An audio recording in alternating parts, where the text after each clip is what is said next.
Aux États-Unis, où des statues de Christophe Colomb ont été décapitées, vandalisées, déboulonnées à Boston, Miami et en Virginie.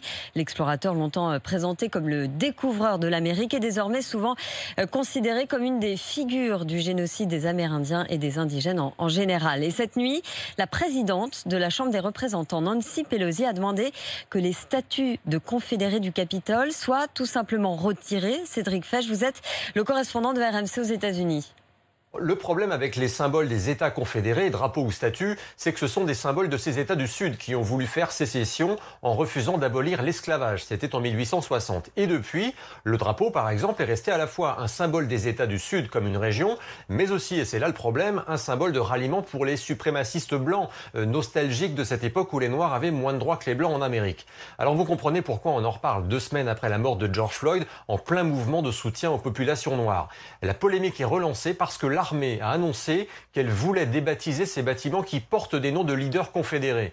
Donald Trump dit qu'il s'y oppose au nom de la défense de l'héritage américain, ça plaît à ses électeurs. Dans la même journée, la NASCAR a annoncé qu'elle interdisait le drapeau lors de ses courses de voitures, alors qu'elle a une grosse base de fans dans le Sud. C'est une ambiance explosive qui rappelle les événements de Charlottesville en 2017. Déjà, des manifestants défendaient les statuts de confédérés. Une manifestante antiraciste avait été tuée, renversée par un pro-confédéré. Et Donald Trump avait fait scandale en déclarant qu'il y avait des gens bien des deux côtés, antifascistes et suprémacistes et néo-nazis.